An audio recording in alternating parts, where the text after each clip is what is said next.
I mean, I had to water the freaking wheels because those wooden rims, the wood had shrunk, and I had to soak them in water to get the spoke to swell up. One moment of kindness destroyed everything Tom Smith had built at Gas Monkey Garage. For years, he had worked alongside Richard Rawlings as the master mechanic who could diagnose any engine problem and crack a joke while doing it. He thought he had found his place in the automotive world. But that all came crashing down when Tom made a decision that seemed innocent at the time, only to reveal a reality far more complicated and heartbreaking than anyone expected. What really happened behind the scenes of Misfit Garage? How did he end up struggling to make ends meet despite being on national television? Join us as we uncover the heartbreaking reality of Tom Smith's journey, the firing that changed everything. The story of how Tom Smith got fired from Gas Monkey Garage has become almost legendary in the automotive reality TV world, but the truth is even more shocking than most people realize. In February 2014, Tom Smith revealed to TMZ exactly what went down on the day that ended his time at one of the most famous custom car shops in America. It started with a fan, a young person who had driven all the way to Gas Monkey Garage, hoping to meet the cast of Fast and Loud and see some of the incredible custom builds they'd watched on TV. But this wasn't just any fan.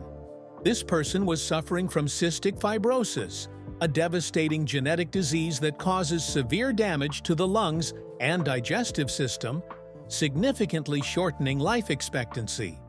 Tom and Jordan Butler, his co-worker and friend, were working in the shop when the fan arrived. They could see the hope in the kid's eyes, the excitement at being in the presence of cars and people they'd admired from afar. And there, gleaming in the garage, was one of Richard Rawlings' prized possessions, a beautiful Rolls-Royce that represented everything Gas Monkey had achieved. The fan asked if they could take a photo next to the Rolls-Royce. It was an innocent request, the kind of thing that would make someone's entire year, maybe even give them a happy memory to hold on to during difficult medical treatments. Tom and Jordan looked at each other and decided they'd let the kid take the photo. They didn't call Richard Rawlings to ask permission or check with management. They just did what seemed like the human thing to do, made a sick fan's dream come true with a simple photograph.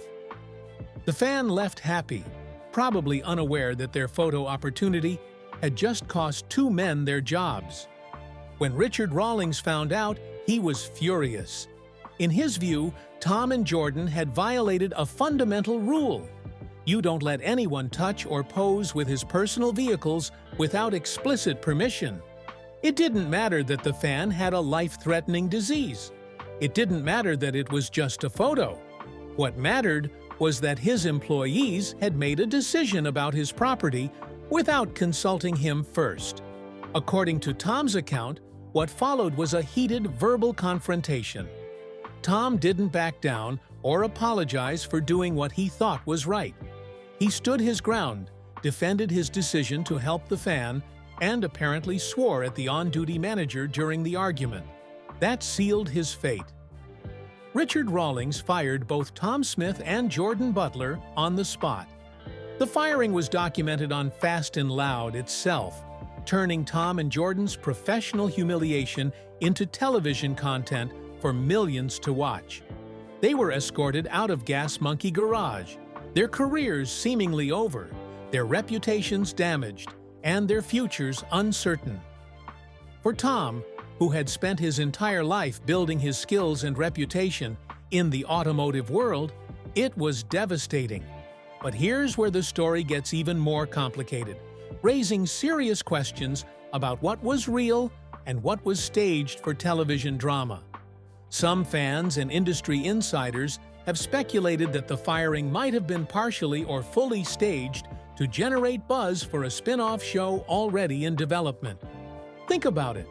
Richard Rawlings is not just the owner of Gas Monkey Garage, he's also an executive producer on Fast and Loud, and, as it would turn out, on Misfit Garage as well.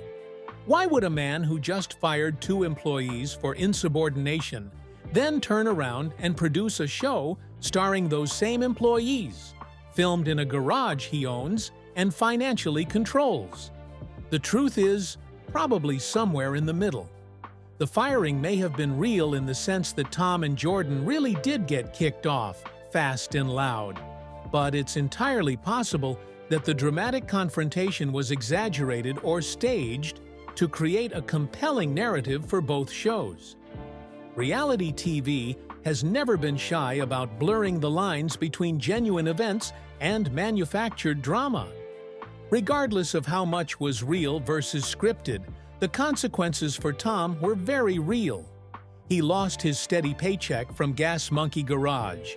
He lost the security of working for an established shop with national recognition, as well as the camaraderie of working alongside people he'd come to consider friends. He also faced the very real possibility that his career in automotive television was over before it had barely begun. But Tom Smith wasn't the type to give up. If Richard Rawlings thought firing him would be the end of his story, he was dead wrong. So how did Tom go from fired employee to star of his own show? And what was the real relationship between Misfit Garage and Gas Monkey Garage? The birth of Misfit Garage, revenge or setup? After getting fired from Gas Monkey Garage, Tom Smith and Jordan Butler found themselves at a crossroads.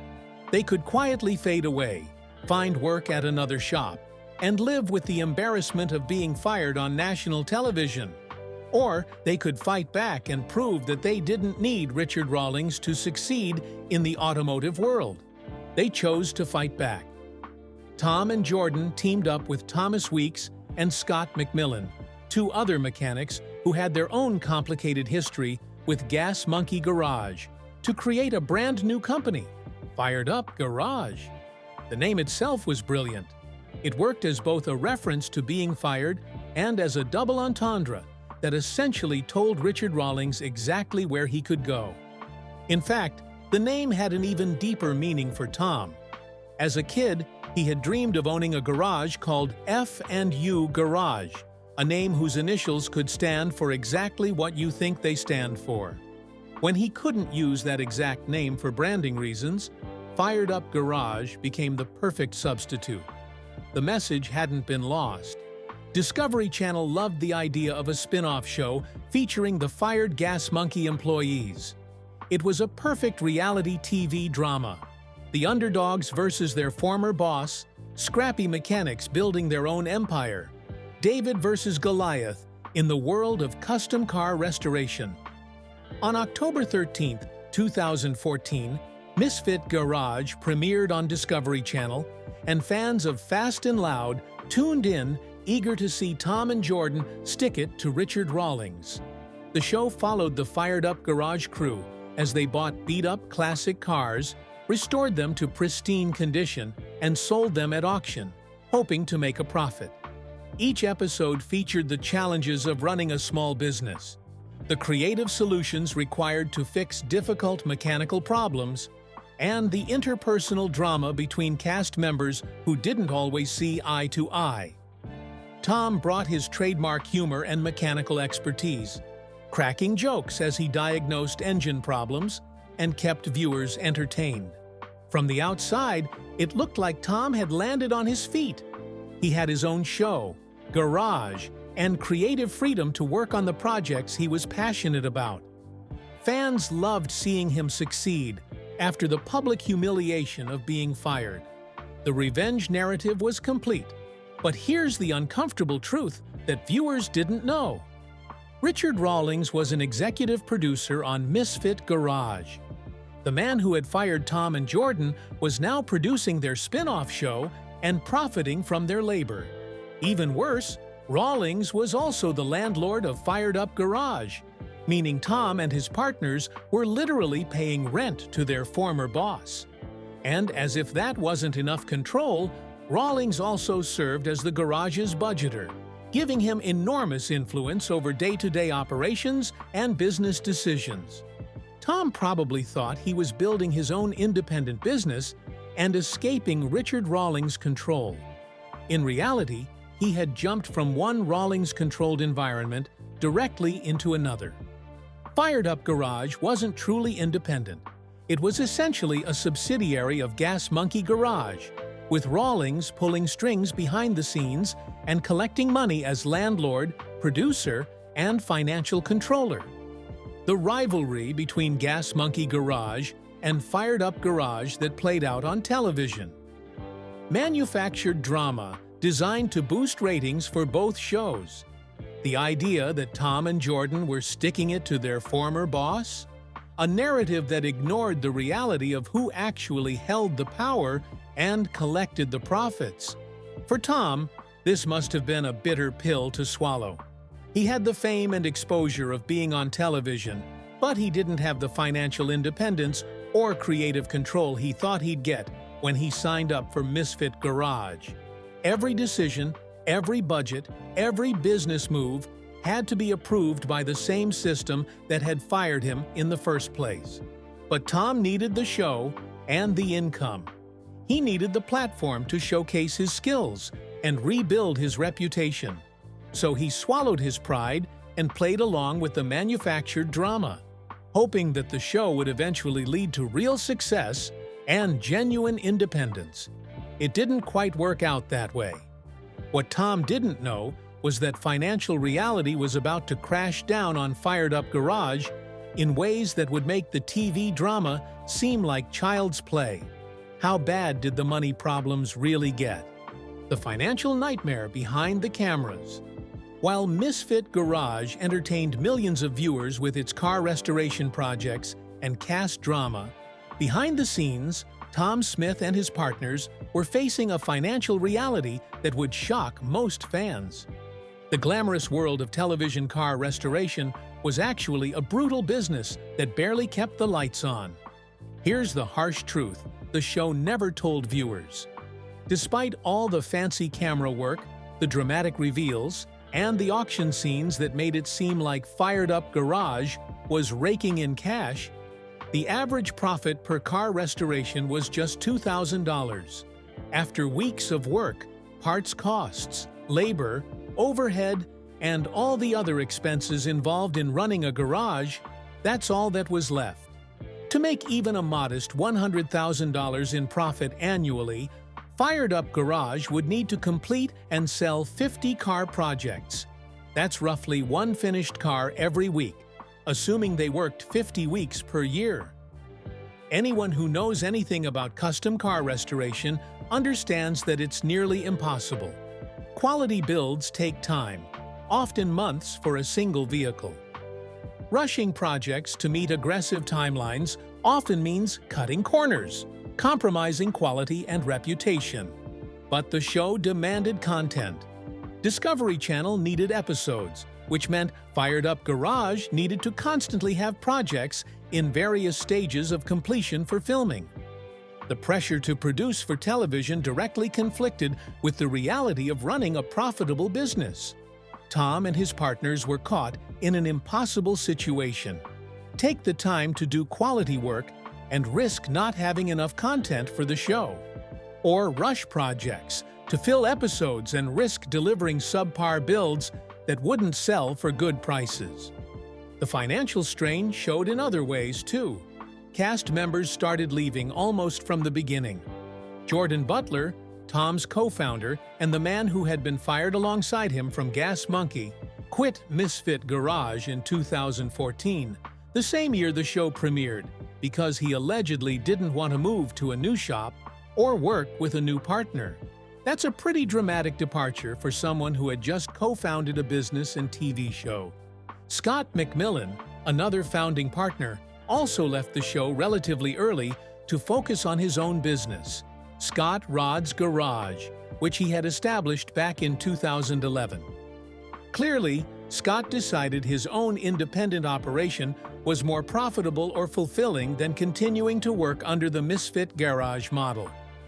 The revolving door of cast members meant Tom had to constantly adjust to new personalities, skill sets, and dynamics.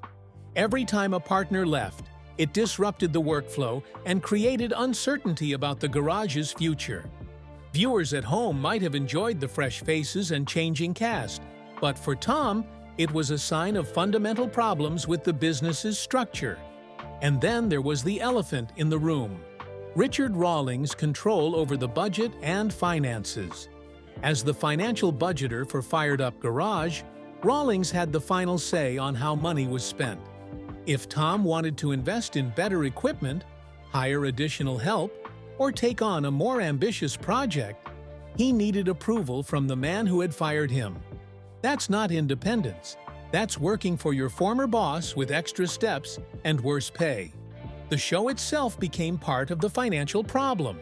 Reality TV production is expensive. Setting up all the cameras, hiring crew, coordinating filming schedules, managing storylines, it all cost money that had to come from somewhere. And unlike Gas Monkey Garage, which had multiple revenue streams and years of established business, Fired Up Garage was brand new and dependent almost entirely on car sales and whatever Discovery Channel paid for the show. Some fans have speculated that Misfit Garage wasn't even a real business in the traditional sense, that it was essentially a TV set designed to look like a functional garage, with most of the actual money coming from Discovery Channel rather than car sales. Whether that's entirely true or not, what's certain is that the business model was unsustainable for providing Tom and his partners with stable, long-term income. Tom found himself trapped in a situation in which his skills and experience were undervalued and underpaid. He was working harder than ever, entertaining millions of viewers and barely scraping by financially. The dream of owning his own successful garage was turning into a nightmare of financial stress and broken partnerships. But Tom kept showing up. He kept cracking jokes on camera. He kept diagnosing engine problems and building beautiful cars. Because what else could he do? Walking away from Misfit Garage meant giving up his only platform, his only steady income from the automotive world, and probably the last chance he'd ever get to be on television. The financial struggles were bad enough, but they weren't the only hardships Tom faced during his time on Misfit Garage. What other challenges nearly broke him? Personal struggles behind the laughter. While Tom Smith maintained his comedic persona on camera, his personal life was far more complicated and painful than viewers ever knew. Behind the laughter was a man dealing with divorce, custody responsibilities, and the constant pressure of being a public figure while struggling financially. Tom had been married to a woman named Deanna Wetzel, but that marriage ended in divorce. Details about what went wrong are sparse. Tom has always been intensely private about his personal life, refusing to share much information publicly about his family situation. We know they had children together, but exactly how many and what their names are has never been confirmed because Tom deliberately kept that information close to his chest. What we do know paints a picture of a man trying to balance impossible demands. According to sources, despite their divorce, Tom still paid for his ex-wife's nursing school tuition, supporting her education even after they were no longer together. That speaks to his character. He wasn't the type to abandon his responsibilities even when a relationship ended. The custody arrangement meant Tom had to care for their children during the day while working on cars at night. Imagine that schedule: waking up early to get kids ready for school, managing childcare responsibilities throughout the day, then heading to Fired Up Garage to work through the evening and into the night on restoration projects. All while maintaining the energy and humor expected of him when cameras were rolling. Single parenthood is exhausting under the best of circumstances. Doing it while running a struggling business, filming a reality TV show, and trying to make ends meet on minimal profits? That's a recipe for burnout. As for his career, the show's producers apparently never gave him that creative freedom. Misfit Garage wanted Tom to be the funny mechanic, not a comedian who also happened to fix cars. His role was defined by what served the show's narrative, not by what fulfilled him creatively or personally. Through all of this, Tom kept his struggles private. He didn't complain publicly about the divorce, the financial stress, or the demanding schedule. He showed up for work, made people laugh, and built beautiful cars. That kind of resilience is admirable, but it also comes at a cost. Bottling up stress and pain, always performing for cameras and audiences, never getting to be fully authentic about your struggles, that takes a toll on anyone's mental health. By 2018, Misfit Garage had aired 6 seasons and produced dozens of episodes showcasing car restorations, cast drama, and Tom Smith's mechanical expertise. But behind the scenes, the cracks that had always existed in the show's foundation had finally widened into chasms that couldn't be ignored. The final episode of Misfit Garage aired on May 30th, 2018, and the Discovery Channel quietly let the show die without any official announcement or explanation. So, what do you think about Tom Smith's journey from Gas Monkey Garage to Misfit Garage and beyond? And do you think Tom will ever get his own show with real creative control and financial independence?